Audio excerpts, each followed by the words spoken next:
When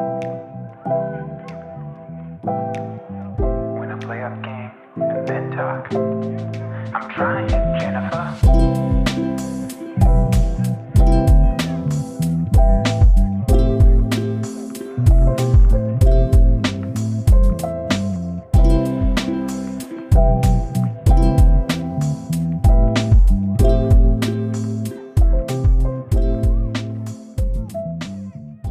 Rip City, what's up? We're back 2 weeks in a row.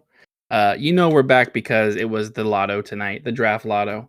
For those of you that were in the Discord watching in the watch party, thank you guys for joining. It was a good time. Short because obviously the draft lotto is not very long, but it was still a good time. Got to talk with some people. I got Fawad here tonight. Fawad, how are you doing? Doing great. Excited to be here.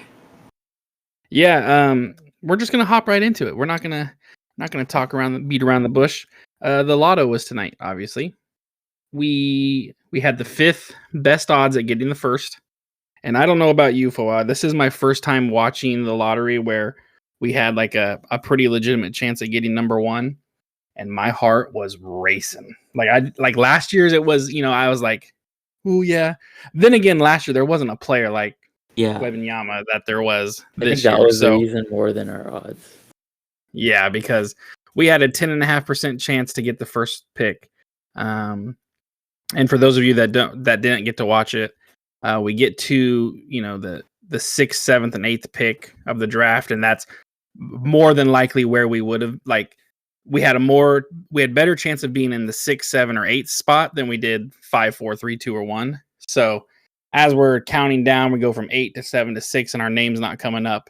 That's when my heart was like starting to beat, and I'm like, okay, well, we're at least 5th pick. So at worst, we're 5th. Still sucks, but okay. And then probably the biggest shock is Detroit, who had the 14% chance to get number one, ended up dropping 4 spots to number 5.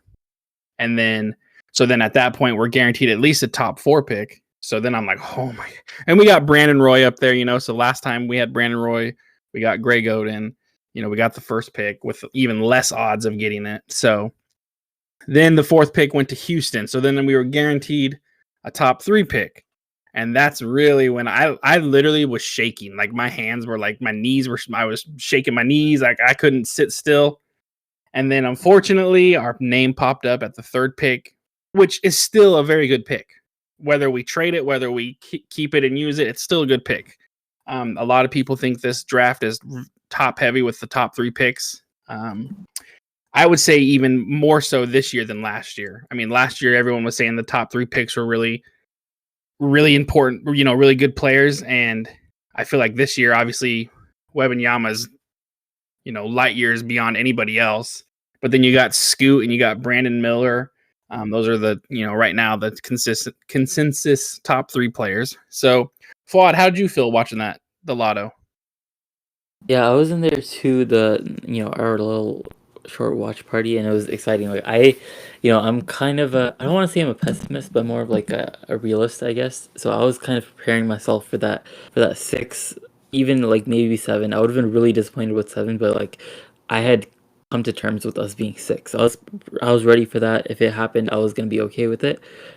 Our name didn't get called us. I was like, okay. I wasn't even like, yeah, like I didn't think 5 was even that much of a possibility, because I think we had like a 2% chance at 5. So once we weren't 6, I was like, okay, we got the top 4 pick. Like this could happen right now. We could have Victor like in 5 minutes. And then they were the 4th, and again I was like, okay, 3 spots left. Like we have just as much odds as the other people's, because Detroit's gotten, that was the number 1. So I was like, okay, it's about to happen.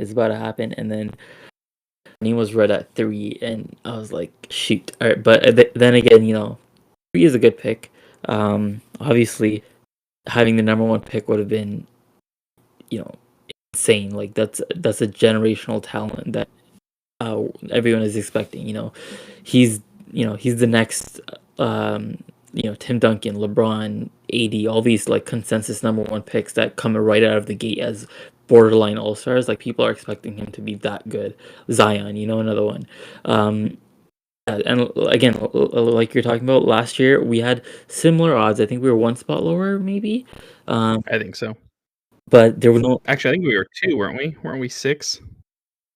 I can't remember. We were 5 this year, though. No. Oh yeah, that's right. We were 5 this year. So Yeah. yeah. Yeah. So I was like, okay. So last year it was, it was fun, but there was no victor at the end. Like the prize, it wasn't as exciting as this year. So this year we all wanted it so much more. But third is fine. I think anything that was the number one pick was going to be traded for sure. I still think it's going to be traded. We'll get into a little bit more later, but I think that number one pick. You have thoughts on this, but I don't know if you want to talk about it because we didn't get it. But I think number one we would have kept because I think we can build. Like that. He would be a good piece around Dame. But again, I don't want to waste time talking about something that didn't happen. Um, Bottom line, I'm happy with 3. It'll be a good trade chip. What do you think? What do you want to do with it, and what do you think we're going to do with it? That's a very loaded question. I keep going back and forth. This is something that I'm going to have to think on a lot more. Something that we're going to have to sit here and talk about. I honestly, it's funny because this is what we said last year too. I just want us to pick a direction, and I want us to do that. So the way I feel right now, like you said, I'm disappointed we didn't get one, obviously, because Wembanyama would have been insane. But 3 is very good, whether we use it or we trade it. I mean, you're going to get a good player if you use it, and you're probably going to get a good player if you trade it, or at least get very good assets for it. So for me right now, how I feel is if the team decides, you know what, we're going to use it, we're going to pick Brandon Miller, we're going to pick Scoot, whoever's there at 3, and we're going to rebuild, and we're going to trade Dame and get another young player, or get some more picks or something, and then you have a lineup with Shaden Sharp, and you have Simons, and then obviously probably at that point we wouldn't be re-signing Jeremy Grant, and we're just rebuilding and kind of getting a little jump start on it. That's what I'm okay with that, because that's at least them saying this is what direction we're going in. Mm-hmm. Yeah, and if they decide, you know what, we're gonna trade the pick and we're gonna try to, we really are gonna try to build around Dame. I think because I love Dame so much and because of what he's meant to the Portland Trailblazers and to all of us, that's probably the side I would much rather them do, just to really give it a chance. But the unbiased take in me is honestly, this might be the time that it becomes a business and we have to do what's right. Because at the end of the day, yes, we love Dame, but we're a Portland Trailblazer fan. We're not necessarily just a Damian Lillard fan. We are a Damian Lillard fan, but that's not why. If that's the case, then as soon as he gets traded, this is no longer the unbiased Trailblazer. It's going to be the unbiased whatever team he went to, and that's not what it is. So I would much rather us win with Dame. I think probably every single person would. But I honestly would not be angry at us if we decided to rebuild. I think right now is the best time if you're going to make that jump. I think right now is the best time to do it. But at the same time, you can get some pretty good value for that 3rd pick. So maybe you can compete for a championship.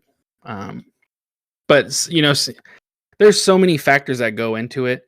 Not only, obviously Dame's contract is, fairly sizable, which he earned. But that makes me wonder, like, what team is going to want to take on that, and what kind of assets we would get back from that team in order to take on that. So there's lots to go in, and I think we're going to do. I know we'll go into another podcast where we really go into all this. But I'm undecided, and that's the problem. I don't know. I think it's because I'm so scarred with, I don't know. We've never really went one direction or the other these last couple years, and I don't know what we're doing. So I don't know. Talk me out of it. I don't want to see Dame traded, but the realistic side of things is I feel like that's the best move to do. And it hurts to say that because I haven't watched Dame play in a couple years, and I don't want that to be the last time I didn't. The last time I saw him was 2-3 years ago, however long it was.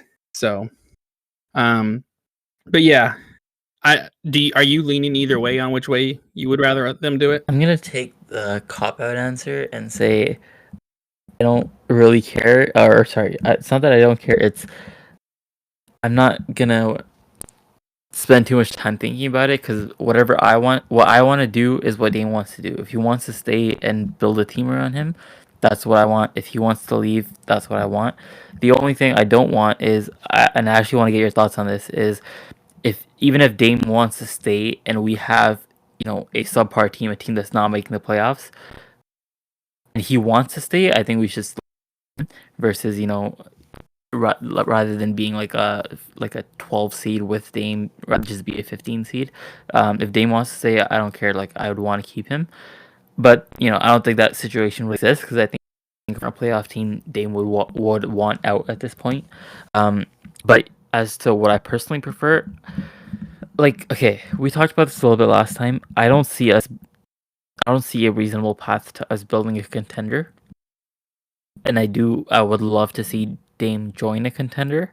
But I'm not championship or bust. So if we build a competitive team, like a second round team, a Western Conference Finals team around Dame, I'll have a lot of fun with that. So if he wants to stay and we can do that, like I have zero issues with that. So I'm cool with whatever Dame wants. That's it's a cop out answer, but it is what it is. But in terms of the pick, I'm 100%. If we are building around Dame, that pick has got to go. There's no world where we should be using that I pick. agree. Honestly, like I would even consider trading the pick, even if we do decide to trade Dame, because I feel like we have some decent like we have a decent core. We have Simons, we have Sharp. If we wanted to build a lower tier playoff team with the return from Dame and with the return from this pick, I feel like we could probably build a young team that's already an 8 seed and has potential to grow. Like it would have to depend on the package, but because I feel like I'm not as sold on Scoot and Brandon Miller as other people. So if there is some team offering a lot, like maybe a Toronto, if they're offering Siakam for the 3 pick, Mm-hmm. I don't know. I might consider it, but definitely if Dame is staying, the pick has got to go. If we're hitting Dame, most likely we should make the pick, but I would hear our offers anyways. Yeah, no, I 100% agree. If we're gonna build around Dame, like we said last year, we felt like last year you shouldn't make that pick if you're gonna build around Dame. This is like a no-brainer. If you're gonna build around Dame using this pick on a player, it's not. I don't, unless it was Victor, I don't see any way you could logically think, let's draft another young player and wait for his development because it's not going to fit in Dame's timeline. And there was a part of me that didn't even know if Victor's timeline would fit with Dame's window of, winning. So there was a part of me that was like, if we got the first pick anyways, we should trade Dame.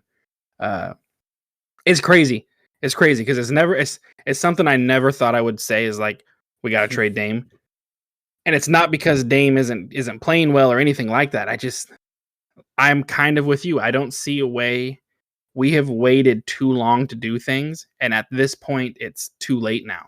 And I also don't really see a way that we're gonna get a real, to build a real, unless, and we said this last year, unless Dame has some behind the scenes, yeah, I'm coming to join you guys, and all this stuff. I don't see a way that we become like a legitimate contending team this coming year. I mean, it's something we've talked about before, and it's something we're going to have to talk about even more. But the good news is we didn't drop spots in our draft lotto. We went up 2 spots from the 5th to the 3rd. It could get us a good player, and it could get us some good value. So, I mean, that's the good thing. Either way, I think we're going to be in an okay spot. It just depends on what the team wants to do with that pick. I have a question for you.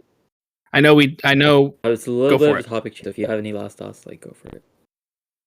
All right. Nope, I'm good. Go I'm for sure it. you haven't given this too much thought, but what do you think realistically is the best player we could get for that 3rd pick?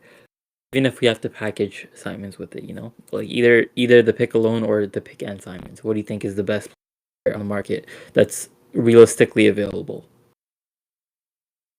Yeah, I do think Siakam is one. I think Toronto wants to move on from Siakam, so I do think that's and they got the 13th pick, so they could want to move up. So, and I almost wonder if even we wouldn't have to include See, the Simons in thing that one. is, I agree Like that we shouldn't have to include Simons, and I think they would be happy with that. We don't have the contracts to take Siakam on without including Simons. That's why it's so yeah, annoying. that's the problem. So then at that point, you wonder if there's a Yeah, 3-team trade that happens. I mean, crazier things have happened. I think Toronto kind of realizes, okay, we can't roll out with Siakam, Barnes, and OG, and Fred VanVleet. So, my dream scenario of getting OG. So maybe there's some way you can work out to get OG and see. I Although no, mean, I guess that wouldn't work contract wise. what? Oh yeah, You'd have yeah. to give up. You'd have to give up. You wouldn't get Grant back if you did I that wonder if one. maybe Nurk would be enough. Or maybe Nurk. Yeah, maybe Nurk would be enough. That's Yeah, something I that guess we'd won't have to happen look over into. me. Yeah, I think Siakam is very doable. Probably OG too. If they're willing to give up Siakam, then they're probably willing to give up OG. Um, if there was a way to not have to do the third and Simons for Siakam, so if it was a 3-team trade or something like that, then I would be okay with that. I As the year went on, I lost a little. How do I want to put this? Not love, but I'm less confident in Simons. He's very good offensively, but that's kind of where the line stops. And I don't know if that's going to help us, even if we were to rebuild. Like, I don't know if. I've always been a little I bit don't know. lower on Simons than the rest of most Blazers fans, but I think like right now I'm about where most other people are. Like I think the expectations on him were a little bit too high at the start of the season. They've come down a little bit, and that's about where I was the whole time. Yeah, I definitely think if we gave Toronto the third pick and Simons, that's an overpay for Siakam at this point. I don't like that. If you're giving up the third pick plus a very young player that has a lot of NBA experience and has shown he can play offensively very good, that I think too much for Siakam, because I think Siakam's what, 29, I feel 30 like he's now? younger than that, but He's I think he's 28. But is he? It's just I don't know. I'm so bad at I've always said this all the time. I'm so bad at coming up with trades. yeah, I'm much better at evaluating them when they get brought up to me than just me coming up with one. Another name that people talk about a lot is DeAndre Ayton. With Phoenix losing and saying they want Ayton out, and a lot of people saying we need to get a really good center. Some people are not high on Ayton anymore. Some people still are. um, Who knows what's going to happen with Philadelphia? I mean, I don't see any way that they decide we have the MVP in the league and we're yeah, going to that's trade him away. unfortunately not But happening. And after who Dame's knows? tweet, maybe he doesn't want Embiid anyways. So who knows? Yeah. So a couple people asked me, a couple people had brought that tweet up to me thinking that was because Dame said, I love Embiid and I love the roster or whatever. So people were thinking that was Dame saying he wants to go to Philadelphia. Correct me if I'm wrong, but that's not the way I took it. Um, Yeah, I took it as Embiid. Embiid yeah, had said something about him and Harden can't be the only ones to play, and Dame said something like he didn't agree with it, essentially. And then people kind of jumped on him and said, you didn't hear the full interview. And then he responded by saying, I love Embiid and I love their roster, because that's what Embiid was saying. And so I took it as if Dame had that roster, he would feel like that's a good enough roster to win, which it is, especially if you're the MVP. That's the way I took it. I Did took you it take that slightly differently? differently, definitely closer to what you thought, but I didn't even hear anyone like interpret it the other way that you mentioned. But I just took it as him clarifying comments that like he thinks the Sixers roster is good and Embiid shouldn't be like, blaming them, I guess, you know? Yeah. Well, yeah, and I agree. That's how I took it, and I think when he said I like their roster, I took it as like that's a roster that's good enough to win. You know, you need to do your job and be an MVP caliber player, and James Harden needs to be, you know, what he normally. Because I don't think James Harden had a good game 7, if I remember right. Yeah, Harden's was I even know worse. Embiid had a bad one. I don't think Harden's was very. Yeah, I don't think his was any better. So when you have your two best players kind of put up a stinker, and you have Jason Tatum go absolutely crazy, yeah, that's gonna happen. And for all of you that want Jaylen Brown, just like I did, I don't think that's gonna happen. I think that's even less likely to happen now than Embiid is, if we're I being think I honest. agree, but I've also kind of soured on him off the court, so I don't know how I want him anymore anyways. Speaking of off the court, this wasn't something we were gonna even talk about, but you just brought it up. Oh. Ja Morant. I I don't know, man. Part of me feels bad for him. Part of me doesn't. I mean, he lost out a lot of money not getting on the All NBA team, and that suspension has something to do with it. But I just don't know, man. It's so simple. Don't have a gun and show it on, you know, on the internet. Don't like I don't understand. I don't understand why that's so hard. Like you can have a gun. I have guns. I've carry guns, but I don't feel the need to pull it and hold it in my hand while we're driving and dancing, and and whether he took it on the plane or not, it just, what's the point? What's the point? Like, did somebody see that video and go, oh damn, Ja Morant, he's hard, he's got a gun. Damn, look at him. Like, oh man, look at that. Like it does absolutely nothing. There's no need for it. So why are you doing this when you know it's an issue already? I feel bad for him, but at the Like same J. time, he's Cole's doing like it to pistol in your himself. hand don't make it real. But yeah, people have been Exactly. hating Ja for like a year or two now with his attitude and his antics, and I've been kind of defending him. Then he pulled the gun first time. I was like, okay, maybe this dude, he needs help. So I was like kind of off of him then, but now it's like for him to do it again after already getting suspended. That's just like extremely reckless, and it's. Yeah. I hope he gets a big suspension. And I feel so Yeah. bad for his friend. You saw how fast that friend turned the camera away. He knew immediately. He He was kind of like, messed damn, up what are though, you because he doing? hid the camera like a little too long. If he just moved it back right away, some people might not even notice. But the fact that he hit his camera was like, okay, wait, what did I miss? Like I, I don't know. Anyways, Yeah. we just went on a tangent. Yeah, totally off topic there. Is there this was going to be a short one, so we don't have to make it a long one. Is there anything else I that you feel wanted to like talk we about? mentioned something right before starting that we were supposed to talk about, and I can't remember. Oh shoot, what was that? I do remember that now. This is what we I get don't for know. not I writing think it it might down. have just been about trading Dame, which we did talk about, but I guess we'll go more into them. Yeah, I think we'll go into more depth when we want to like really something that now that I'm gonna have to do is look I don't know into if I all these even players want to. more, Like, we and should reach for see this kind pick. of. Why am I gonna waste my time scouting? Well, let's see. Last time we talked about, we did the scouting on all these players. Did we I really think we even talk about did, but Shaden like Sharp much?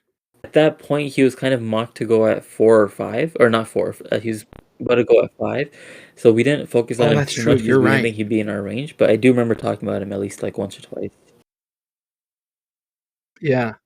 So, I mean, I'm gonna have to, because there is a chance that we could decide to blow things up and just That's start true. over. So I need to get That's a familiar valid with these point. players, and maybe we can get N4 back on here. Mhm. I know he was who did the draft analysis with us last time, so maybe we can get him again. But yeah, it's this. We've said it before. We'll say it 1,000 more times this off season. This is definitely the most important off season that I can recall in the last 15 years. I can't recall a more important one than this one. And it could be a massive change. It could be a little change. It could be, I hope to God it's no change. I mean, we got to do something.